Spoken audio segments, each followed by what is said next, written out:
Honorable Tafsir Choy, vous avez la parole. Honorable Abdoulaye Faye se prépare.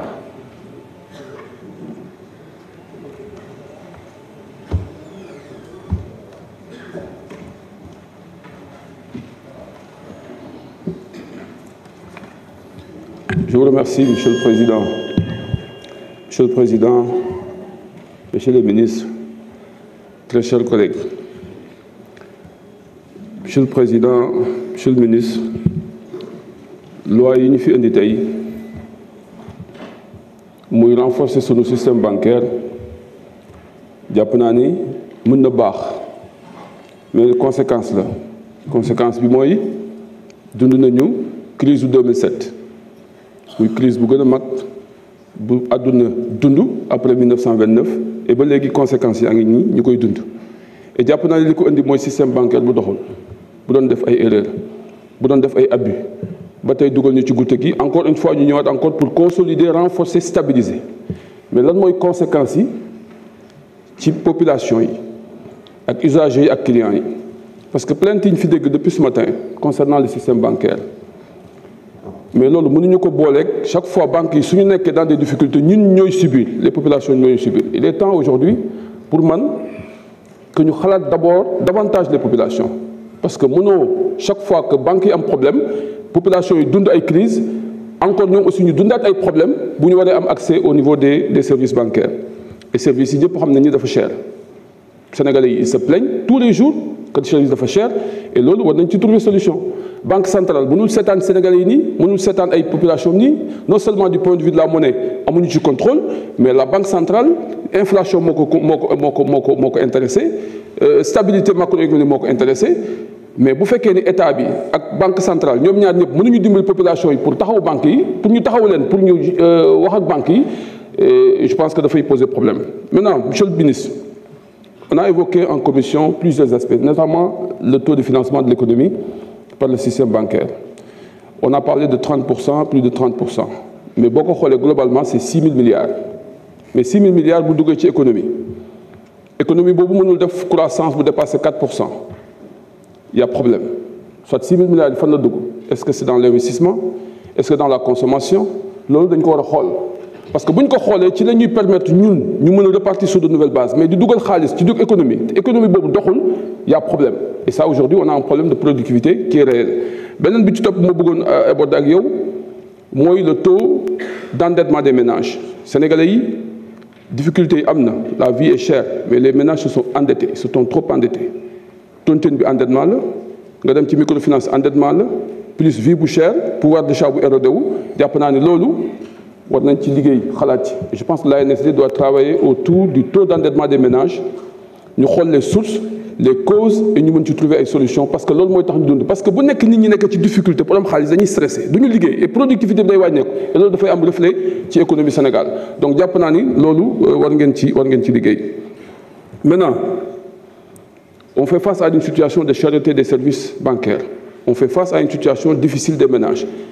benn élément la ñu am aujourd'hui jàpp naan bu ñu mën a dimbali mooy l'observatoire de la qualité des services financiers kooku dañ ko war a renforcer et pour man état war na ci dugal xaalis mais banques yi ak assurance yi war nañ ci gën a dugal seen xaalis parce que assurance yi da ngay ñëw rek ñu signé loolu nga signé ñun ñi sax jàng nañu mais parfois dañu naan noo signé fii nga ne non mais xaw ñu ne non wóolu naal signé mais li ngay signé peut-être doo ko xam c'est l'observatoire qui doit être là pour protéger davantage les usagers et les clients et jàpp naa ni loolu war nañ leen renforcer du point de vue des moyens et loolu banques yi ak assurance yi jàpp naa li ñu contribuer parce que jox ñu information sur 50 millions je pense au niveau des banques 75 millions au niveau des assurances jàpp naa ni loolu war na mën a gën a bari war na gën a mën a yokk pour que observatoire boobu mën a jouer rôle d'abord du point de vue de la formation mais aussi du point de vue du contrôle de la qualité des services et effectivement du respect des normes yi nga xamante ni édicté nañ ko au niveau de la banque centrale et puis aussi pour accompagner les usagers parce que mën nga dem ci banque plaindre mais doo xam koy waxal mais soo demee ci observatoire bi peut-être ñoom mën nañ la dimbali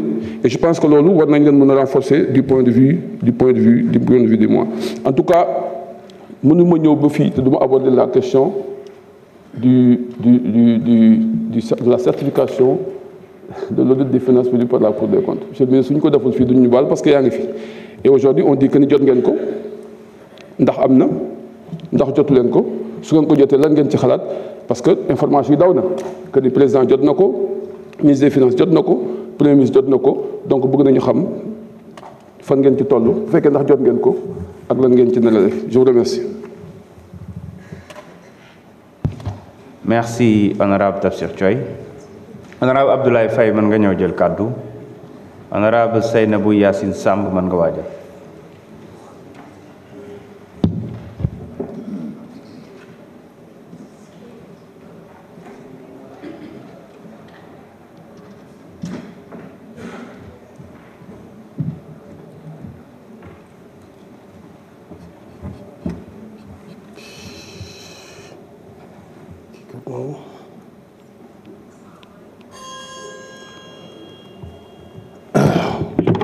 Assalamu alaikum. Bonjour, Monsieur le ministre, Monsieur le Président. maa ngi leen di nuyu di leen sant di leen gërëm bu baax ci teewaay bi ak le fait de m'avoir donné la parole. Monsieur le ministre, ce week-end dama dem ay jàng dans mon département et plus exactement fi ñuy wax Notto Diobass. ñuy jàng ba ci yàgg ñu jox ma parole ma ne sëriñ bi jox ma parole ma ne ko man de waru mën jël parole dama ñëw fii rek uniquement pour nga ñaanal ñu ñaanal ma nag ñaanal Ousmane Sonko ñaanal Bassirou Diomaye Faye ñaanal réew mi. pourquoi ma wax ko loolu ndax dama ko ne réew mi dama xamul réew mi buñ ko jël woon à temps fan la ñu war a dem. réew mi fan la jëm ëllëg parce que ñu bëri wax nañ ko fi le système bancaire bi nga xam ne la main étrangère moo ci ne dañoo yem ci système bancaire mais c'est tout le système boo demee ci mines yi lépp étranger yi ñoo fa ne alors je me dis que loolu depuis 1960 ñu gouverner Sénégal fan la ñu nekkoon ba loolu situation boobu mën a am. Vraiment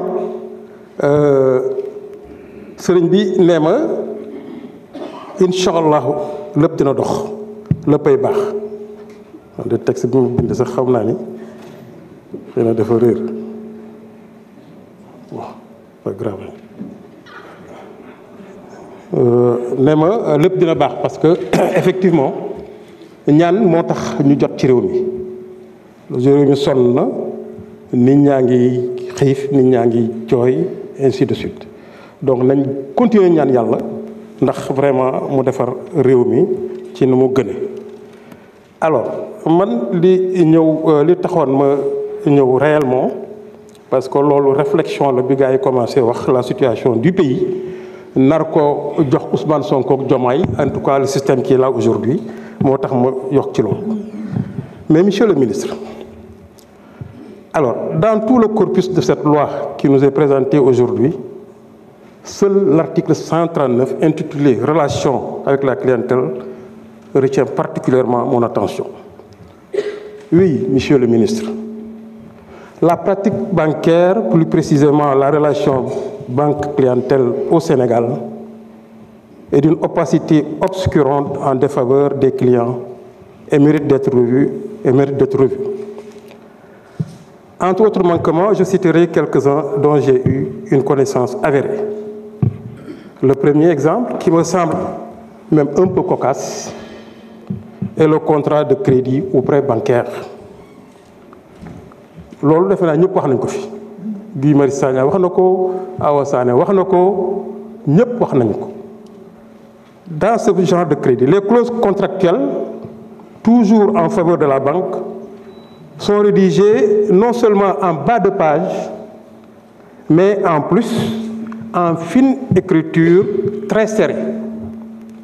Certes, on vous demande de lire et de le lire, mais sous l'emprise de l'empressement et de rentrer dans ses fonds, le client lit en diagonale en 30 secondes l'équivalent de 2 pages.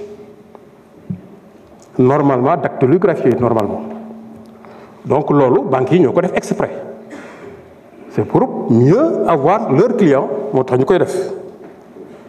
Ces clauses, monsieur le ministre, devraient être en sus d'être clairement notifiées faire l'objet d'une ample analyse par les deux parties. Et ceci me rappelle aussi les mesures édictées comme service bancaire à offrir à titre gratuit dans les établissements de crédit de l'UEMOA, parmi lesquels le virement de compte à compte dans la même banque, un compte courant, un compte Valet par exemple. Moi, mon compte courant, moi, je fais Khalis, tu Valet, nous avons taxé. L'ouverture du compte avec exigence d'un dépôt minimum pour les comptes d'épargne, la fermeture de compte, le retrait hors guichet dans la même banque, le paiement par compte bancaire au sein de l'UEMOA, ça, je n'en suis pas sûr, mais j'en ai quoi. Et j'en passe. Monsieur le ministre, la commission bancaire a-t-elle les moyens coercitifs de sa mission auprès des banques pour ces mesures? Merci beaucoup. Oui, pourquoi Merci. Cela persiste depuis 2014. Merci. Merci beaucoup. Merci, c'était la... Honorable Seynabou Samb, vous avez la parole. Honorable Adama Tandjigora se prépare.